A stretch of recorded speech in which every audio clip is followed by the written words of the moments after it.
going on, everybody? You are live with Osiris. Welcome to the Author's Lounge. The world is filled with storytellers, and I, along with my guests, are here today in the Author's Lounge to help educate and inspire the young generation of writers and creators. Now, my guests are professionals in publishing, writers from a wide range of formats, and successful entertainers. They will provide beneficial advice on what to do and what not to do on your path to success. So, without further ado, I'll present to you our next guest. Let's go. My guest here is so wonderful. We had an episode planned to record 24 hours prior to what I'm doing right now. And we had some unfortunate news within my family, and it definitely pulled me away for some time throughout the week. With yesterday being one of the more difficult days, so he was kind enough to be okay with rescheduling. I said, you know what? I do better when I'm actually doing something that I'm enjoying. So are you cool that we just do it tomorrow? And he was said, let's go. Are you sure you want to do that? I said, yes, sir. He said, all right, let's run it. So without further ado, I present to you all a wonderful man who is no stranger to the film industry. He is a filmmaker. He is also a published author, and I will allow him to break down his work, his experience, and I'm open, I'm all ears to hear what he has to say. So without further ado, my man, the cowboy himself, Mr. Greg Cottrell. What's going on, sir? Hey, everyone. Thank you. Thanks for having me. Yeah, this is a pleasure. Yeah, thank you. Lots of excitement going on. Yeah. So, yeah. And again, sorry about, your family, and we'll get through that, and we'll pray through it with you, and that'll be good. Yeah, thank you so much, man. One thing I gotta say, before we started recording, we got on the topic about horses and ranches, and one of the things I'm very much looking forward to when this military career is completely over is being able to either get a horse at a stable or have a horse in my backyard. But nonetheless, definitely have a horse. So, man, let's talk about you, good sir. Yeah. Where should we start? Let's start. So, however you. So I can start with how the book got published. I'll go into the movie a little bit, go into my background, how all this happened, and then what's going on with life along the way. So, because each one's a major story, a major platform. So, if you go back to 1995, so I know I'm old. Sorry, I'm an old man. So go back to 1995. I was graduating from college, and I was taking a lot of courses to graduate, right? I have an English degree, and I was studying Dante's Inferno and Milton's Paradise Lost, okay? Two total opposite stories, right? But then I sat there one day, and I was talking to my professor, and I said, what if a man went to heaven, did battle, and then came back to tell about it? And so that's when The Man Who Went to Heaven was born. And I had an agent at the time who said, what's the title going to be? And it was an untitled project at the time. And I said, he goes, what's it about? And I said, it's about a man who goes to heaven. He goes, there's your title, The Man Who Went to Heaven. So The Man Who Went to Heaven, I wrote it, edited it, had it read, found a publisher, got it published, 2001, okay? So it took a little while, but things take time in the publishing world and the movie world, as we know. Well, then, got married, had children, went through life. Nothing really was going on with the book. I did have some book signings at the beginning, was on the radio, had interviews, stuff like that, had my little bit of fame with the book. And then, life intervenes. So, 20 years later, okay, many life events had happened. So 2019, I got contacted by a producer. And that producer said, hey, we found your book. We'd like to make it into a movie. And so they flew me to the site to go film. It was being filmed in West Virginia. and I was able to go meet the cast, and I said, I'd like to have a little bit of a cameo in there. And they said, not just a cameo, you helped write the script. You're a co-writer of the script. You're going to be in it. That's And awesome. so I have a little now, yeah, my big break in Hollywood. Yeah, I'm critic number 3. Woohoo! Yeah. That's So, awesome. but I had a little speaking part and got to meet the stars and do all that. So that was fun. What a learning experience, right? So then along the way, though, yeah, life happened. Unfortunately, my ex-wife and I, we ended our marriage after 23 years, and during that time, though, we made a point to say, we're going to do whatever we can for the children. We're the example, and we need to set a good example for our children. Right, So right. so I decided to go back to school at that time and get my master's in film. Went back to night school. Wanted to show the kids that even through diversity, you can still get educated. Life can keep going on. And so I received my master's. Like I said, graduated top of my class, 4.0 GPA, all the awards and accolades, great, and now I wanted to do film and movies and do that. So, but in the midst of that, I met now the love of my life again. I met a woman from Brazil, and we're now married. And she's a big inspiration to me as well. So, continue working on scripts, screenplays, networking, talking to you, talking to other people. And so, films are still going to be a part of my life. So, what am I working on now? I've worked on a few scripts, a few, spec scripts and pilots. But what I decided to do was to refocus my attention. And I started thinking, we all have these big ideas and we all have these plans and what we want to do. But then you have to sit back and go, well, wait, what is the industry asking for? And so I started researching some sites to say, what are industry pros asking for in the form of scripts? What kind of stories do they want? And then I started writing around that and pitching to those. And then when I started doing that, other doors started opening, and people started asking for my script and my pitch deck and and I thought, okay, this is, I can write my stories later. Let's write what other people are asking for now. And so I just finished a couple pilots, sent those off. One's a Western I was telling you about. It's about a ranch where a woman is she's legally blind, and she's going to teach wounded warriors how to ride again and overcome PTSD and other things. So that's one. And then I did my wife is from Natal, Brazil, which Natal means Christmas.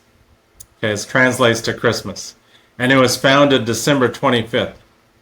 Wow. So I just finished a holiday script called A Christmas in Natal. And the irony there is the main character he's an actor in a lot of big movies around the age of like a Tom Holland, Yeah. and he hates Christmas because his mother died on Christmas morning.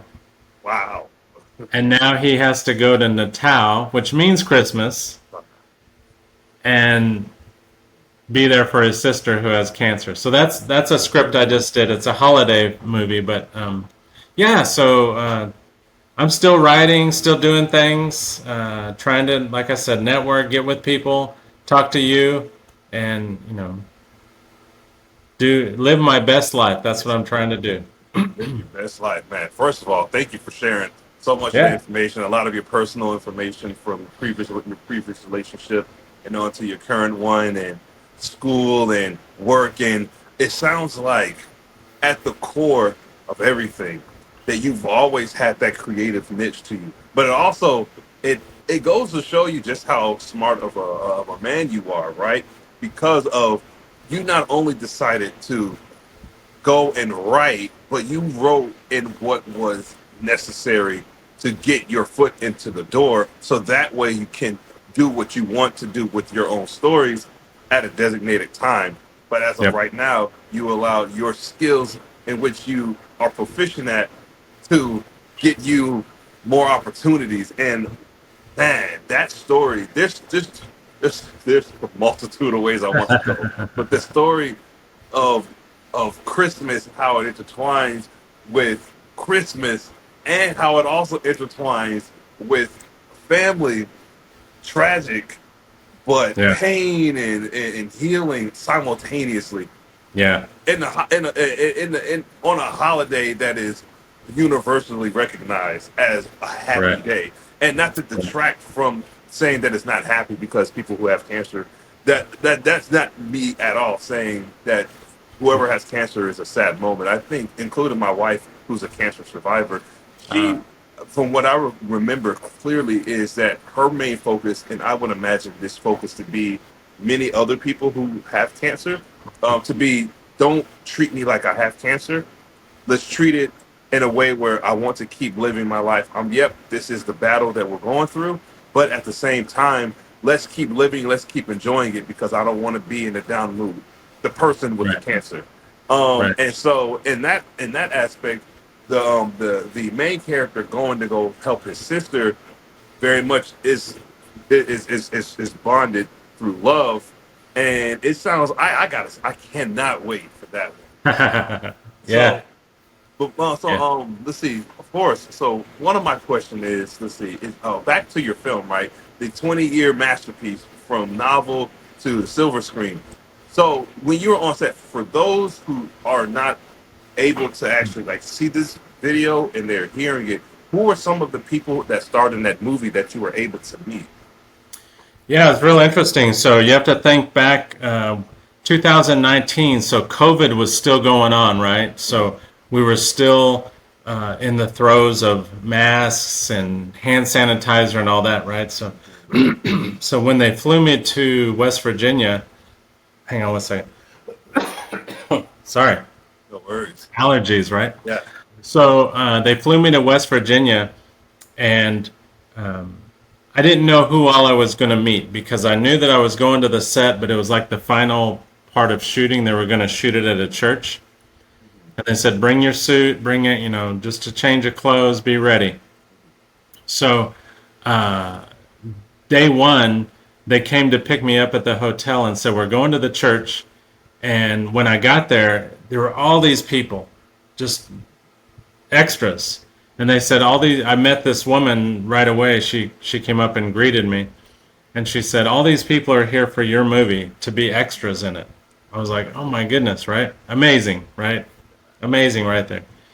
But one of the biggest things was, I started meeting people, and you start forgetting, everybody's name. And I'm sorry, you forget some people that you meet, and not to take away from anyone's talent. Everybody was wonderful. But the memorable moment was when I go into the main sanctuary and the doors open, and then there's Mr. Dean Cain is standing there, and Dean Cain was Lois and Clark, Superman, and then a lot of movies he's been in. And so he's talking and he's doing his scene, and he turns and he smiles and he goes, there's the guy from Texas, and walks up and shakes my hand. Yeah.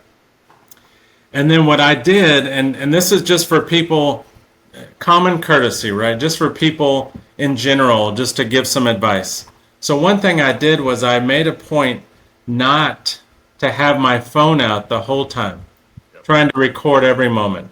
No, Greg, be the guy that remembers what's going on. Just remember, take the memory. You can write about it or talk about it later. And I didn't want to be the guy doing selfies everywhere, right? Right. So at the end of the scenes and at the end of the shoot, Dean Cain was headed back to the airport, and he said, "Hey, Greg, I want you to ride along with me and go with me to the airport, and we can talk shop." So along the way, I got to know him and talk to him, Yeah. and really understand what his focus is in film, what are his philosophies, any ideas that he has for future, projects. And then he stopped on the side of the road. He stopped the driver and said, "Hey, we never did get any pictures. Hey, Greg, let's get some pictures right here on the side of the road and just do a quick photo shoot. That's And so I awesome. was able to finally get some pictures with him, and I never asked, I never, and he Yeah. said, "Thank you for not being the guy that takes out his phone at every opportunity." I said, "No problem." So if I can say anything, people on set, people trying to, be the nice person in the room, just be respectful and just understand where you are and what's going on. Yeah.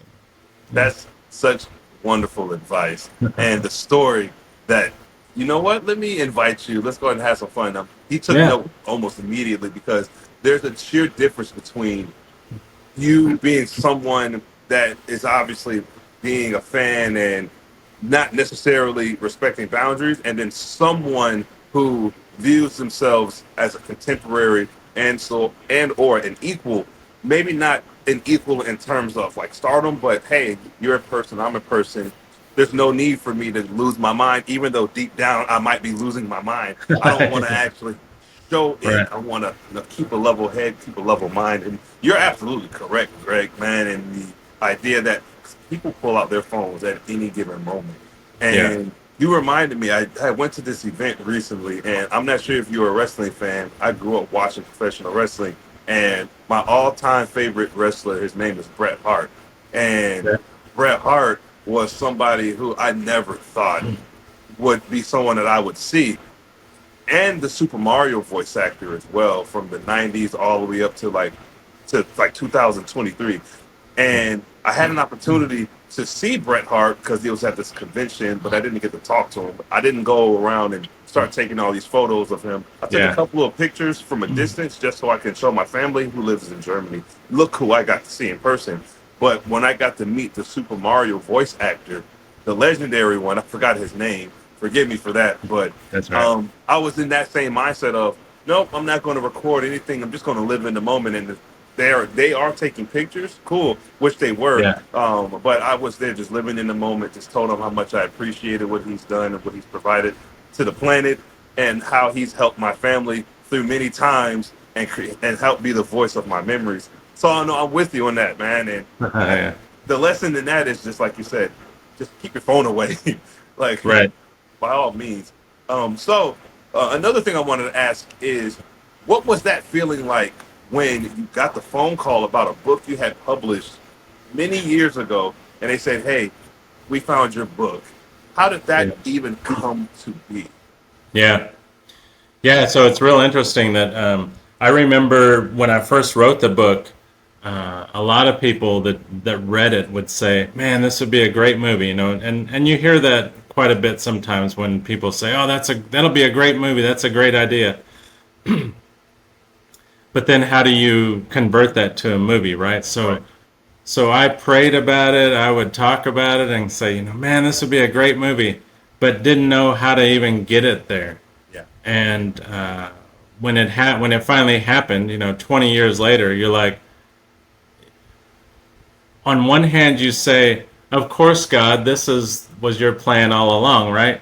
Right. And then another part of you just is the little kid that says, "Oh my gosh, it's going to be a movie." So it was a mix of emotions, just happiness, couldn't believe it. Uh, at the time, my parents were very ill, and we had lost them, um, and so it was another mix of emotions of my parents will never get to see it, but I Yeah. finally did it, right? They, all the time and encouragement that your parents give you, that your family gives you, it finally happened. So it was a joyous, happy moment. Oh man, and you talking, it just, I had a quick flash where I was thinking about my parents, who fortunately are still around, but time is short.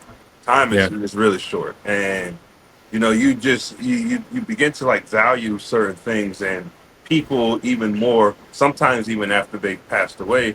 And one of the thoughts that I was having was, man, I wonder, like right now, I'm in a really good position to do what I'm doing right now with hosting this show, which has been able to reach millions of people and helping them.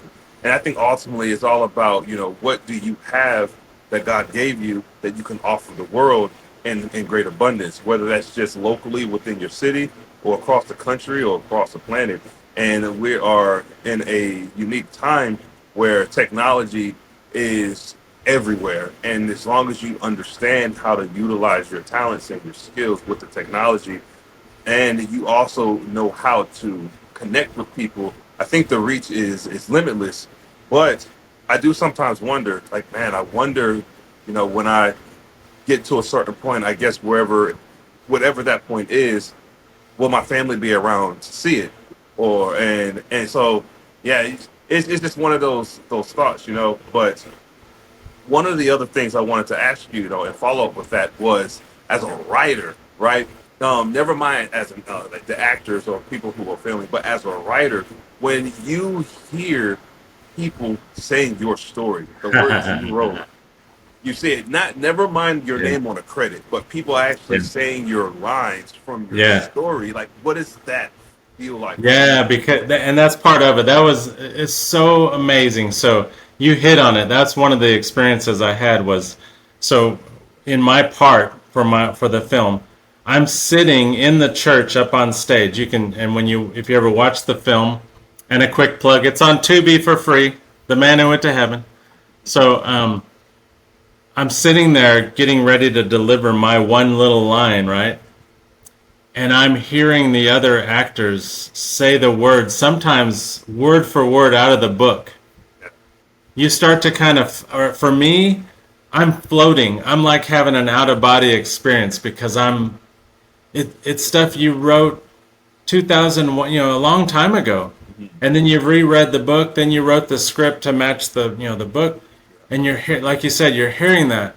It was so surreal. It was so just magical because Yeah, you turn into a little kid and then and I've heard this from other actors say, you're watching it and you're in awe of somebody saying the lines that you wrote. yeah, And I almost forgot my line because I'm next, right? And I'm yeah, just going, oh my goodness. so, yeah. so yeah, yes, it was very surreal.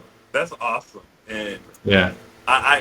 that's one experience that I'm looking forward to feeling in the future, Yeah. feeling one day.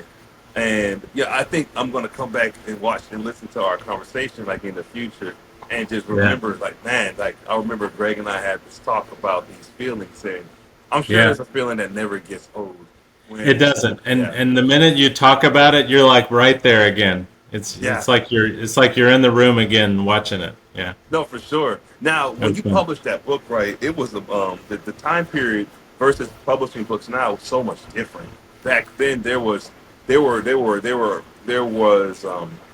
not as much accessibility to be able to Yeah. get your books out there. I know between having a literary agent and book publishers, and even having your book become a published work during that time frame was much more difficult than it is now, where you can put Yeah. a book together in 20 minutes as long as you have the page count. Doesn't matter if it's quality or not. I don't encourage not putting out not quality work. That doesn't really make sense, but you get what I'm saying. Yeah. But you can just push it out into the millions Right. on a weekly basis versus back then, it was more, I believe, treasured, even books in its physical form versus now. But, Yeah. with your book being what it is and what it transitioned into, was your book copywritten or protected legally under your Yep. name? Was it under the Yeah. publisher? How did that Yeah. So it's happen? copyrighted under my name, and most of the time it is, and then usually the minute you copyright it, it'll say copyright by Greg Cottrell, or if you have a business company, right? And then it has an ISBN number. It's at the Library of Congress. It's you can check all the copyright information, and so yeah, that's how that works.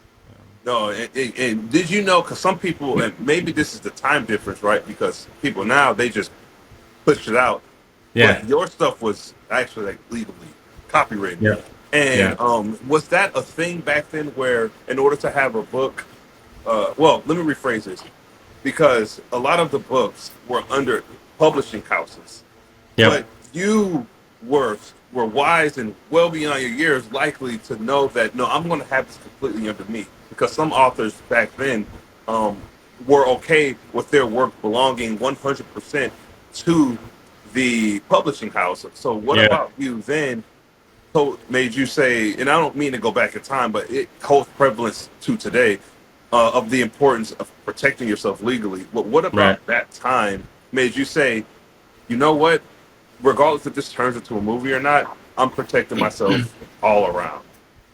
Yeah. So when I wrote it, somebody, I don't remember who, suggested. They said, now that you finished the document, maybe it was one of my college professors, said, go ahead and register it with the Copyright Office, the U.S. Copyright Office. Send them the manuscript just in case, go ahead and get it in copyrighted. And then when I worked with, so it's interesting story. I remember telling my family at the time, saying, wow, I really want to be published. That's my goal in life, is to be a published author, right? And then we were in Barnes and Noble one day, and Barnes and Noble had a publishing program that they had just started. So this is back in 1999, 2000. And so that's how I got published, was I went through their publishing program through Barnes and Noble. Yeah.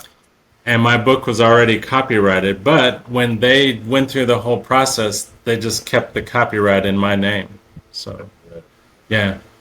Yeah, I think And then now, I'd say now, for people who are writing and doing things, the minute I finish a script, I send it to the copyright office. I copyright it. It's like $65 to protect yourself, and then it's copywritten. So then you can talk about it on shows like this and just kind of share little bits. And that way you're protected, right? So whatever you've written. And I know the WGA has a you can file through them, but I always go through the U.S. Copyright Office. yeah. What's the biggest advantage when doing it through the U.S. Copyright Office versus WGA, which is, I'm assuming that's the term for the Writers Guild of America, or is there a Yeah. different term now? Okay. Yeah.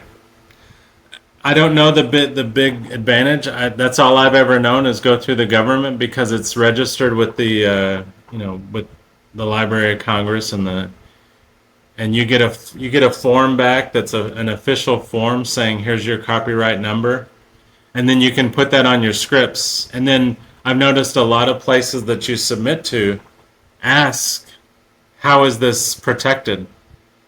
And U.S. copyright's one of the choices. So anyway, that's how I do it. It's just preference, maybe. I'm glad you said that too, about the script in particular, because one of the things that I was going to ask was, is copywriting a manuscript, or not to confuse it with a movie script for those who are not necessarily privy to what I'm talking about. Yep. The manuscript for your book, I didn't necessarily know if the process to also copyright a movie script or screenplay was the same. So it sounds like it's exactly the same. It's almost the same. It's when you go to copyright it and you're on the menu, there's a choice for a book and there's a choice for a script. I see. There's two different categorizations. Okay. Category. And so when it comes to that piece, right, to copywriting your script, do you, and this is assuming, right, there's no edits, no changes being made. Once it's completely finalized, it's finalized, that's when you do it? Or is it, once it's still, and this is a rhetorical question, right? I know the Yeah. answer, but I'm Yeah. trying to think of it as if Yeah. I'm someone who doesn't know. Once you finish with the script and you read over, you're like, oh, I like it. Boom, you go and you submit it for copyright. But then, I don't know, a month later, you want to change, I don't know, like a scene or so. Yeah. Do you then need to go and copyright it a second time, or is it No. already protected? It's protected. And so you could probably, even to the point where a draft, right, you send it in. What you're protecting is not just your idea, but your concept, because a lot of stuff can't be copyrighted. But now you've sent a form in, because what's going to happen when you get to the movie itself, the director or whoever is working with you is probably going to change it. The Man Who Went to Heaven, the script itself changed quite a bit once we got into the scenes, just because of locations, who's there, what's being said, how long the lines were, the time you have, right? Right. That all depends on, so yes, it's going to change, but your concept and your story itself, the overall story, is protected. Oh, that's good to know. And it sounds like even from that standpoint that it in its original form is is very much a thing to protect. And one of the other pieces that you said, because that I wasn't actually aware of. I knew, protect yourself with manuscripts. Once you're finished with it and it's edited fully, it's gone through the copywriting phase and all of its editorial phases. I'm sorry, not the copyright phase, the copy editing phase. It's Yeah. gone through all of its editing phases, and then you copyright it. I wasn't aware that once you finish with the entire manuscript, you could then send it, and then if you Yeah. make any changes to it, what you still have still counts as if it hadn't gone through any of the changes. So appreciate And that and knowledge.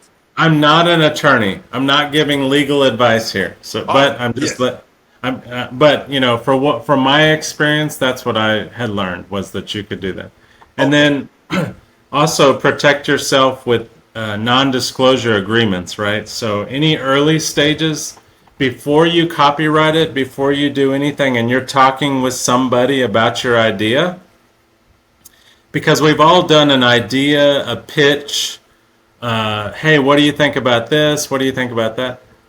You get into a non-disclosure agreement with a person or a company that you want to work with, and you make sure that whatever you guys talk about with that idea is protected and no one's going to talk about it outside the room, right? And that's long before usually it's copyrighted or protected with any, um, filing of anything with any entity.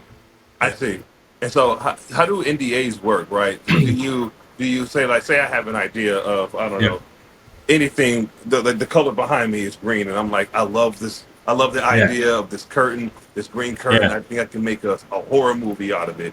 Do I then wait and you draft up an NDA, non-disclosure agreement, everyone, an NDA, or is it? Do I need to go through court? Because I actually don't know this process. Yeah, yeah. So there's generic non-disclosure agreements out online that you can get, and they'll ask you, do you want it for entertainment, for a business? What is this for?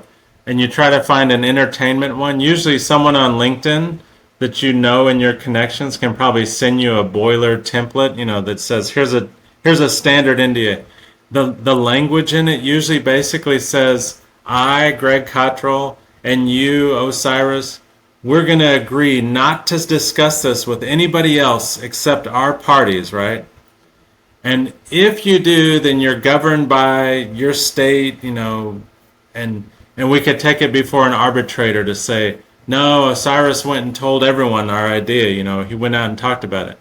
So it's just a typical standard language. You don't have to file it in court. If you have an entertainment attorney, yes, they'll usually have one.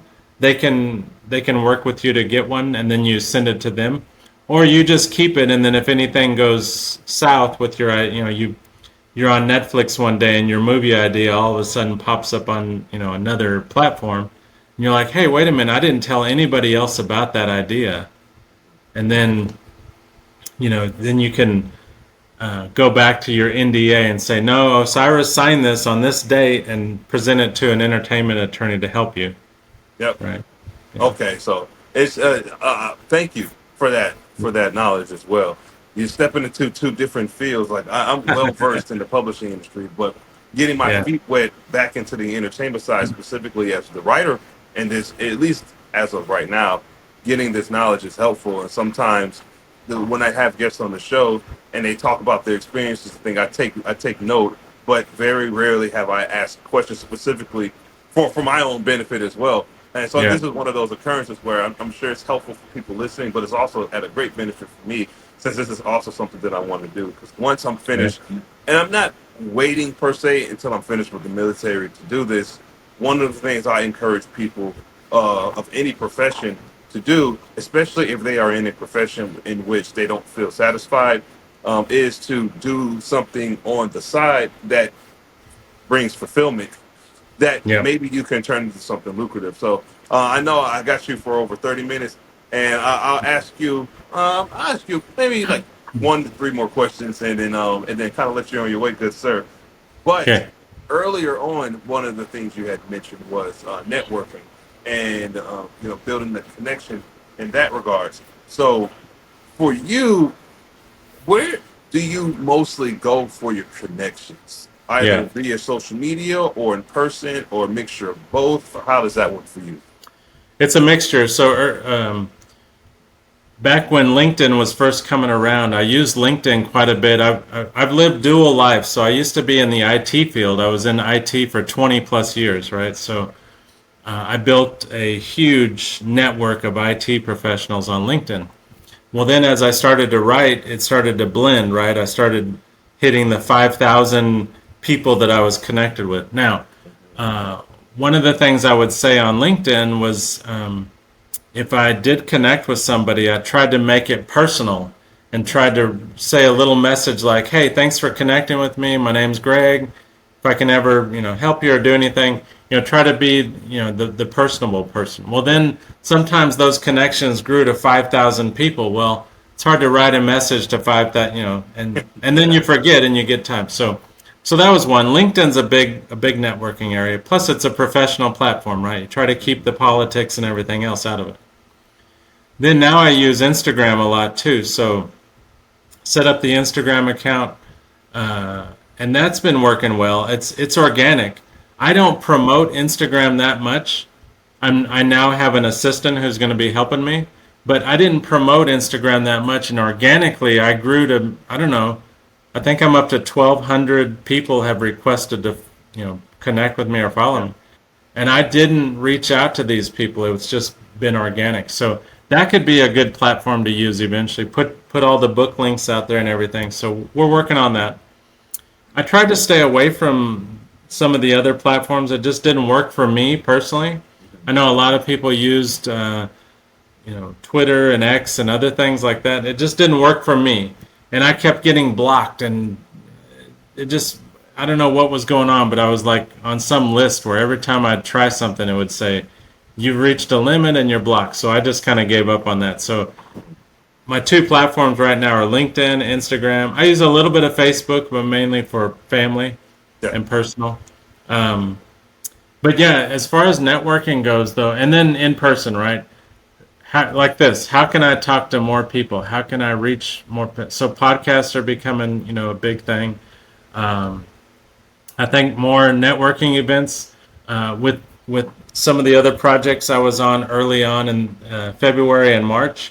We were going to dinners and going to charity things. So got to go to a Dallas Cowboys football charity event. So that was pretty neat. Yeah. Got to meet some of the older stars that I grew up with. Going to some rodeo events here. So Yeah. uh, meeting some, and then you just talk to people. You just network with people. Once you're there, you're there.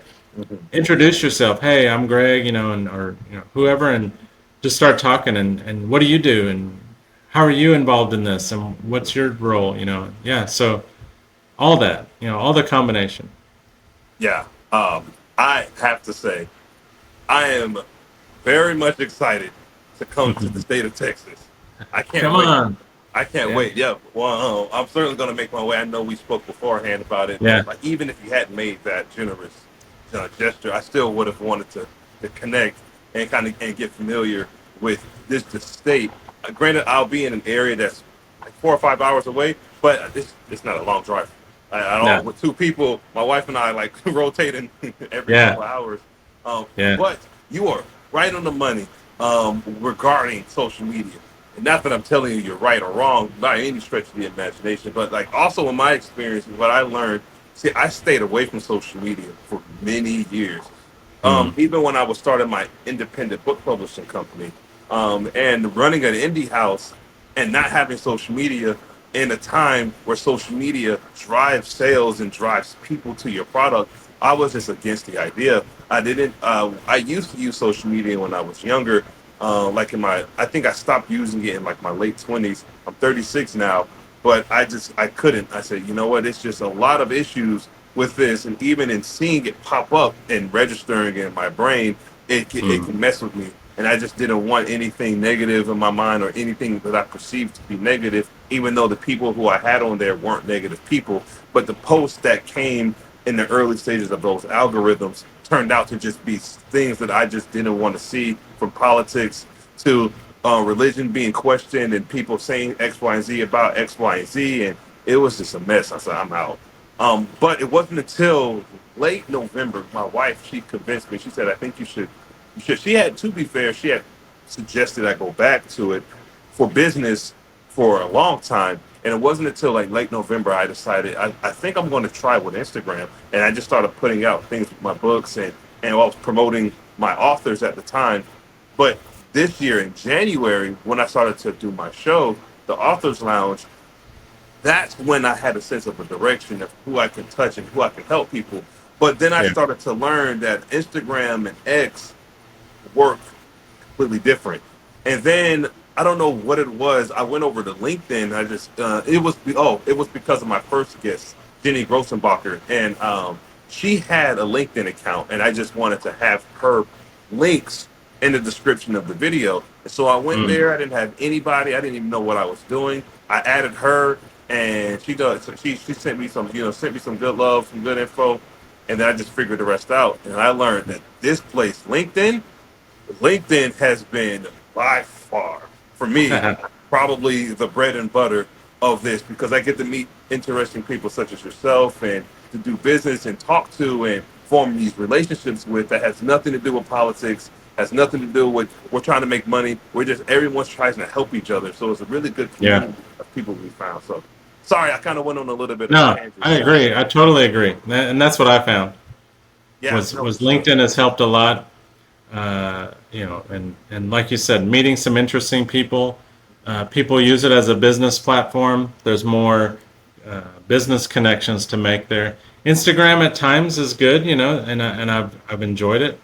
I think you can put more personal things on Instagram, like your book signings and things like that, and have fun with that, and show more video. But yeah, it's been both of those two combined have been a good combination just for me personally. Yeah. Yeah, no, no, same, same. I think prior to that I was using YouTube, but I had been using YouTube since 2008, trying to just do different types of content. For at the time, I wasn't looking for monetization or anything like that. I was just doing something to have to look back with memories, and it's been cool. But no, right now this model of what I've created and the people who've come on board to just help promote a message, it's just been wonderful, because regardless of how this all is, people who watch it are going to feel one or two things, either educated or inspired. I aim for both, and I encourage people to just, like, if they can sit through and listen to all the episodes, that's perfectly okay. If they can't, that's also okay, as long as they're Yeah. getting some sort of insight from it.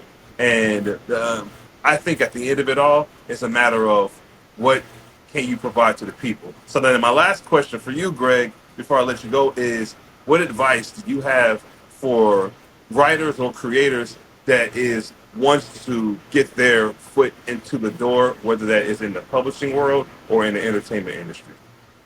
Yeah. So good loaded question, right? So early on, I thought, I needed to go to school and get a formal education and get formally educated. I'm not saying anything against that, right? That's a good path.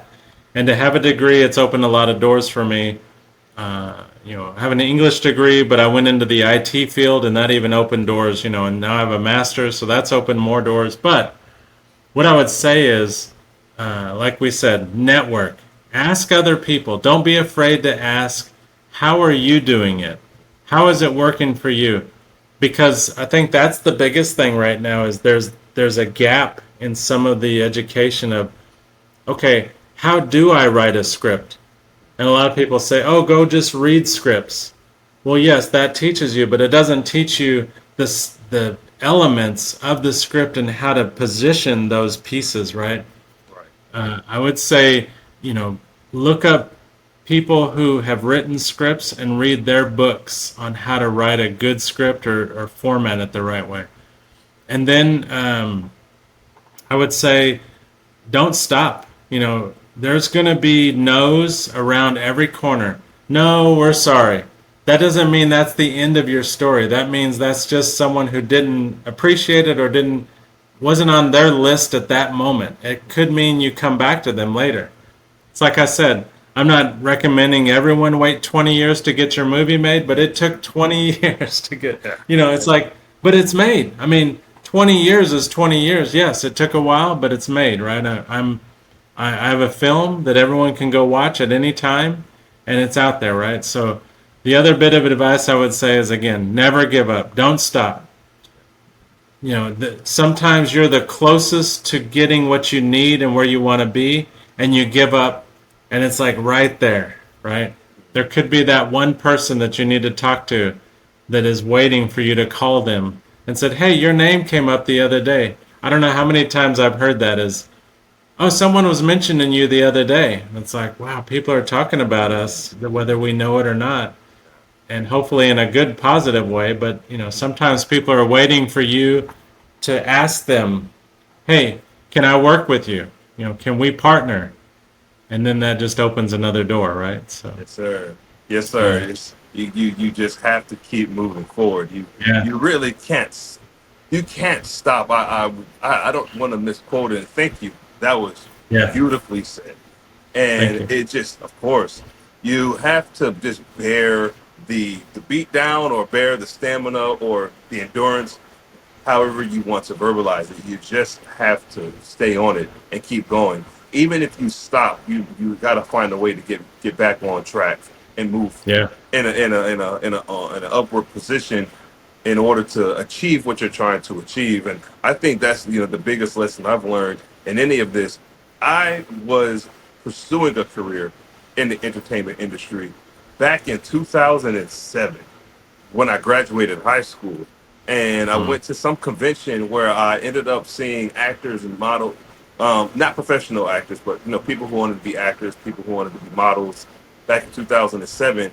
And my stepfather at the time was the one who brought me there because that was his world. I grew up, though, having thoughts of wanting to do something creative, whether that was like creating stories or being in movies or creating movies. My brain was always wrapped around that. But in '07, I went there, and then for the next few years, I went and tried to pursue it. To be fair, I was in Georgia, Atlanta, before Atlanta was Atlanta, what it is today. I was still trying to figure things out. But then I ended up saying, you know what? I stepped away from it. I was getting a lot of rejections, a lot of no's, and I was deterred. But I was also graduated from high school, sticking to doing that, living with my mom while my brother and sister were still in school. So I was feeling I was deep down, I was feeling like a letdown. I wasn't feeling fulfilled, and I wasn't feeling like I was contributing much. So what I ended up doing was joining the military, and then the rest was history. I ended up stepping completely away from the industry, but I always wanted to get back into the industry. Yeah. And it got to a point to where I'm like, I don't know. But slowly but surely, it started to come back. And once I brought this show to fruition, that's when it all clicked. And I even reconnected with a buddy who I met in my medical training school right after boot camp, who was on this show. His name is BJ Lane. And he and I went to medical school together, but he's a professional actor as well. And it's just now everyone's looped back up into this. So it's wonderful, man. It's really That's wonderful. good. Yeah, I agree. Sir. But hey, any closing remarks before I let you go? Thank you so much for having me. Thank you for this opportunity, and we'll keep pushing on. Yes, sir. Keep pushing on. Hey, thank you all so much for taking the time out of your day to tune into today's episode. Yes, sir. Hey, you're live with Osiris and Greg. I did it again. I messed with someone. And Greg Cottrell. And I'm gonna get it right one of these days. I'm sorry. I'm excited, man. Right. Hey, you all take care. I'll catch you next time. Thank you.